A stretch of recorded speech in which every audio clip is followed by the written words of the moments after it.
Hello दोस्तों, कैसे हैं आप सभी। आशा करते हैं आप सभी स्वस्थ होंगे। आज के इस वीडियो में हम बात करेंगे सीटेट के पुराने पेपर्स में पूछे गए प्रश्नों के बारे में। आज हम अपनी वीडियो में 10 प्रश्न ही लेकर आए हैं। ये वो 10 प्रश्न हैं जो हर साल हर शिफ्ट में पूछे गए हैं, चाहे आपका पेपर ऑफलाइन हुआ हो चाहे ऑनलाइन हुआ हो। तो इस वीडियो को अंत तक वॉच करें और इन प्रश्नों को तो आपको ज़रूर ही करके जाना है ताकि आपका पेपर अच्छे से हो पाए। ऐसे ही मैं आपको रोज़ रोज़ थ्योरी क्लासेस के बाद प्रैक्टिस क्वेश्चंस भी लाया करूँगा। 10-10 क्वेश्चन करके हम बहुत सारे क्वेश्चंस कर लेंगे और पेपर आने तक हम इतने सारे क्वेश्चन कर लेंगे कि जब आप ऑनलाइन पेपर देने बैठेंगे तो आपको ये लगेगा कि ये सभी प्रश्न हमारे करे हुए हैं। तो चलिए अपनी इस वीडियो को शुरू करते हैं और बात करते हैं पहले प्रश्न के बारे में। उससे पहले यदि चैनल को सब्सक्राइब नहीं किया है तो चैनल को सब्सक्राइब कर लें, वीडियो को लाइक कर दें अभी से ही। तो चलिए शुरू करते हैं।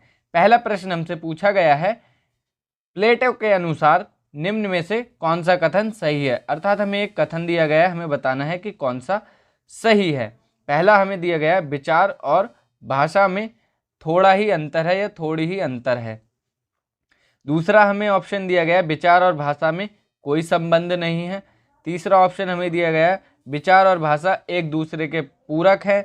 चौथा ऑप्शन हमें दिया गया है, केवल विचार ही महत्वपूर्ण है, भाषा नहीं। तो ये हमारा भाषा से टॉपिक से पूछा गया प्रश्न है। इस प्रश्न का सही उत्तर होगा ऑप्शन नंबर ए, विचार और भाषा में थोड़ा ही अंतर है। ये हमारा सही उत्तर हो जाएगा। पहले प्रश्न के बाद हम बात करते हैं दूसरे प्रश्न के बारे में। दूसरा प्रश्न हमसे पूछा गया है, हिंदी के विषय में क्या सही है। अर्थात कौन सा ऑप्शन इसमें सही है वो बताना है हमें हिंदी के बारे में, जो हिंदी हमारी भाषा है। पहला ऑप्शन हमें दिया गया है, हिंदी भारत की राष्ट्रभाषा है। दूसरा ऑप्शन हमें दिया गया है, हिंदी भारत की राजभाषा है। तीसरा ऑप्शन हमें दिया गया है, हिंदी संपूर्ण भारत की मातृभाषा है।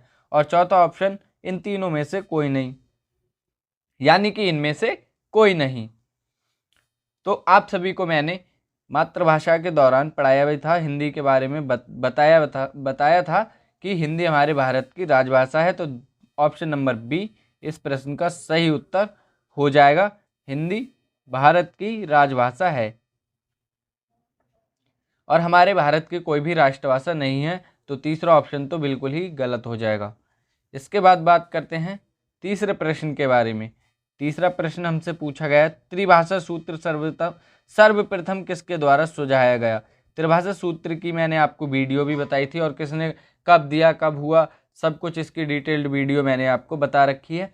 तो पहला ऑप्शन हमें दिया गया कोठारी आयोग, दूसरा ऑप्शन मुदालियर आयोग, तीसरा ऑप्शन सैडलर कमीशन और चौथा ऑप्शन गांधी जी। इन चार ऑप्शन में से किसके द्वारा त्रिभाषा सूत्र सर्वप्रथम सुझाया गया था। तो तीसरे प्रश्न के सही उत्तर की हम बात करेंगे। तीसरे प्रश्न का सही उत्तर होगा ऑप्शन नंबर ए, कोठारी आयोग, जो कि हमारा 1964 से 1966 का था। कोठारी आयोग वही हमारी त्रिभाषा सूत्र का जनक था, उसने ही हमें बताया था त्रिभाषा सूत्र के बारे में। तो ऑप्शन नंबर ए सही हो जाएगा। बात करते हैं चौथे प्रश्न के बारे में। बच्चे बोलचाल की भाषा का अनुभव लेकर विद्यालय आते हैं, इसका निहितार्थ है कि। अर्थात बच्चे जो बोलचाल की भाषा का अनुभव लेकर विद्यालय आते हैं उसका अर्थ क्या होता है। बच्चे को बोलचाल की भाषा ना सिखाई जाए। दूसरा ऑप्शन, बच्चे की बोलचाल की भाषा को सुधारा जाए। बच्चे के भाषाई अनुभवों का उचित प्रयोग किया जाए। और चौथा ऑप्शन, बच्चे के भाषाई अनुभवों को कक्षा के बाहर रखा जाए। तो ये हमारा पेडागोजी से रिलेटेड क्वेश्चन है। इसमें हमें देखना है कि कौन सा ऑप्शन सबसे ज़्यादा सही लग रहा है। तो पहले ऑप्शन की हम बात करें, बच्चे को बोलचाल की भाषा ना सिखाई जाए, ये तो हमारा नेगेटिव हो जाएगा, तो ये तो हमारा बिल्कुल ही गलत हो जाएगा। बच्चे की बोलचाल की भाषा को सुधारा जाए, एक बार को इसे मान लेते हैं पॉजिटिव है ये हमारा। तीसरा ऑप्शन देखते हैं, बच्चे के भाषाई अनुभवों का उचित प्रयोग, ये भी हो सकता है हमारा। अब देखते हैं चौथा ऑप्शन, क्या पता वो इन सब से अच्छा हो, बच्चे के भाषाई अनुभवों को कक्षा से बाहर रखा जाए, तो ये भी हमारा नेगेटिव ऑप्शन है। अब बचे हमारे बी और सी, इन दोनों में हमें देखना है कि सबसे ज़्यादा अच्छा कौन सा हो रहा है। बच्चे की बोलचाल की भाषा को सुधारा जाए, और तीसरा हमें दिया है बच्चे के भाषाई अनुभवों का उचित प्रयोग किया जाए। तो हमें बच्चे को एक्टिव रखना होता है। तो इस प्रश्न का सही उत्तर होगा ऑप्शन नंबर सी, बच्चे के भाषाई अनुभवों का उचित प्रयोग किया जाना चाहिए। तो चौथे प्रश्न का सही उत्तर होगा ऑप्शन नंबर सी। इसके बाद बात करते हैं पांचवें प्रश्न के। पांचवा प्रश्न हमसे पूछा गया है, प्राथमिक स्तर पर हिंदी भाषा सिखाने के लिए सबसे अधिक जरूरी है। पहला ऑप्शन भाषा शिक्षण का ज्ञान, भाषा शिक्षण का भाषा ज्ञान। दूसरा ऑप्शन कक्षा में रंगीन पाठ्य पुस्तकें, कक्षा में प्रिंट समृद्ध परिवेश, और कक्षा में लिखित आकलन। तो पांचवें प्रश्न के सही उत्तर की हम बात करेंगे। पांचवें प्रश्न का सही उत्तर होगा ऑप्शन नंबर सी, कक्षा में प्रिंट समृद्ध परिवेश, अर्थात जो भी हम पढ़ा रहे हैं उससे संबंधित हमारी कक्षा में सामग्री होनी चाहिए। हिंदी भाषा अगर हम सिखा रहे हैं जैसा कि इस प्रश्न में पूछा है, तो हमें उसी से रिलेटेड प्रिंट समृद्ध परिवेश देना पड़ेगा। इसके बाद बात करते हैं छठे प्रश्न की। छठा प्रश्न हमसे पूछा गया है, बच्चे के व्यक्तित्व निर्माण में का महत्वपूर्ण योगदान है। इन चार ऑप्शन में से कौन सी भाषा का बच्चे के व्यक्तित्व निर्माण में महत्वपूर्ण योगदान रहता है, हमें वो बताना है। पहला ऑप्शन विदेशी भाषा, दूसरा ऑप्शन शास्त्रीय भाषा, तीसरा ऑप्शन मातृभाषा, और चौथा ऑप्शन क्षेत्रीय भाषा। तो बच्चे के व्यक्तित्व निर्माण में कौन सी भाषा का सबसे महत्वपूर्ण योगदान रहता है, आइए हम देखते हैं। छठे प्रश्न का सही उत्तर होगा ऑप्शन नंबर सी, मातृभाषा। मातृभाषा सबसे ज़्यादा इम्पॉर्टेंट होती है किसी भी व्यक्ति के निर्माण में, उसकी पर्सनैलिटी के निर्माण में, क्योंकि अगर उसकी मातृभाषा ही अच्छी नहीं होगी तो उसका व्यक्तित्व कैसे निर्मित होगा। इसके बाद बात करते हैं सातवें प्रश्न के बारे में। सातवां प्रश्न है, मातृभाषा में शिक्षा से क्या होगा। चार ऑप्शन हमें दिए गए हैं। कक्षा में पढ़ाई करने में सुविधा होगी, शिक्षार्थियों की अधिकाधिक प्रतिभागिता होगी, बेहतर परिणाम निकलेंगे, और उपरोक्त सभी। इन चारों ऑप्शन में से कौन सा सही होगा। तो सातवें प्रश्न की हम बात करेंगे तो मातृभाषा में शिक्षा देने से कक्षा में पढ़ाई करने की सुविधा होगी, ये भी सही है। शिक्षार्थियों की अधिकाधिक प्रतिभागिता होगी, ये भी सही है। जब मातृभाषा में शिक्षा देंगे तो बच्चे भी उसमें ज़्यादा इन्वॉल्व रहेंगे और टीचर्स भी। उसके बाद बेहतर परिणाम निकलेंगे। तो ये तीनों ऑप्शन हमारे सही दिए गए हैं। तो सातवें प्रश्न का सही उत्तर होगा ऑप्शन नंबर डी, उपरोक्त सभी। ये तीनों ऑप्शन हमारे सही हो जाएंगे। इसके बाद बात करते हैं आठवें प्रश्न के बारे में। आठवां प्रश्न हमसे पूछा गया है, भाषा और लिपि के संदर्भ में कौन सा कथन सही है। चार ऑप्शन हमें दिए गए हैं। पहला ऑप्शन है, एक भाषा विशेष को एक लिपि विशेष में लिखा जा सकता है। दूसरा ऑप्शन, प्रत्येक भाषा की एक निश्चित लिपि होती है। उसके बाद तीसरा ऑप्शन, भाषा की समृद्धि के लिए केवल लिपि ही उत्तरदायी है, किसी भी भाषा को किसी भी लिपि में लिखा जा सकता है।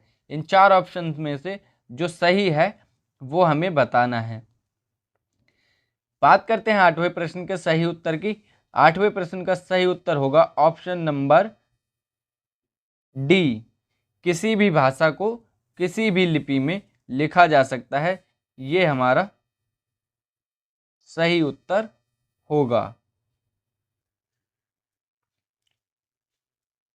अब बात करते हैं नवें प्रश्न के बारे में। नवा प्रश्न हमसे पूछा गया है, एक बच्चा या बच्ची विद्यालय में भाषा की कक्षा में अपनी प्रथम भाषा को सीखने में अक्सर समस्या का सामना करता है या करती है, क्योंकि अपनी भाषा को विद्यालय में सीखना रोचक नहीं है। दूसरा ऑप्शन, विद्यालयी भाषा घर की भाषा की अपेक्षा अधिक औपचारिक है। तीसरा ऑप्शन, बच्चा या बच्ची अपनी उस भाषा को जानता या जानती है तथा विद्यालय में उस भाषा को पुनः सीखने में कोई तथ्य नहीं है। और चौथा ऑप्शन, विद्यालय में उस भाषा को सीखना कठिन है। तो कोई भी बच्चा जब विद्यालय जाता है तो वह अपनी प्रथम भाषा को सीखने में अक्सर समस्या का सामना क्यों करता है, आइए हम जानते हैं। नवे प्रश्न का सही उत्तर 90 प्रश्न का सही उत्तर होगा ऑप्शन नंबर बी, विद्यालयी भाषा घर की भाषा की अपेक्षा अधिक औपचारिक है। अब बात करते हैं 10वें और अंतिम प्रश्न के बारे में। भाषा है, 10वां प्रश्न हमसे पूछा गया है भाषा, बीच में ये रिक्त स्थान दिया गया है, इसमें क्या आएगा? संरचनाओं की व्यवस्था, संप्रेषण की व्यवस्था, या फिर नियम संचालित व्यवस्था, एक वैज्ञानिक व्यवस्था। तो भाषा क्या है? इन 4 ऑप्शंस में से हमें सही उत्तर बताना है। तो 10वें प्रश्न का सही उत्तर होगा ऑप्शन नंबर सी, नियम संचालित व्यवस्था। भाषा हमारी नियम संचालित व्यवस्था है। ये थे हमारी आज की वीडियो के 10 के 10 प्रश्न। आशा करता हूँ आपको 10 के 10 प्रश्न अच्छे से समझ में आए होंगे। आप वीडियो को लाइक करेंगे, अपने सभी दोस्तों में शेयर करेंगे, और वीडियो अच्छी लगी है तो चैनल को सब्सक्राइब करना ना भूलें। और thank you for watching the video. मिलेंगे अगली वीडियो में ऐसे ही बेहतरीन प्रश्नों को लेकर और थ्योरी क्लासेस को लेकर। अपने सभी दोस्तों को बता दीजिए कि सीटेट की तैयारी आपको इस चैनल पर कराई जा रही है, और आपको सभी सब्जेक्ट की क्लासेस 1 बाय 1 मिलने वाली हैं। हिंदी पेडागॉजी ख़त्म होने के बाद आपको ईवीएस की क्लासेस मिलने लगेंगी। तो आशा करते हैं आप सभी अपना प्यार ऐसे ही बनाए रखेंगे, वीडियो को अपने सभी दोस्तों में शेयर कर देंगे। मिलेंगे अगली वीडियो में, तब तक के लिए पढ़ते रहिए, स्वस्थ रहिए। जय हिंद फ्रेंड्स, धन्यवाद।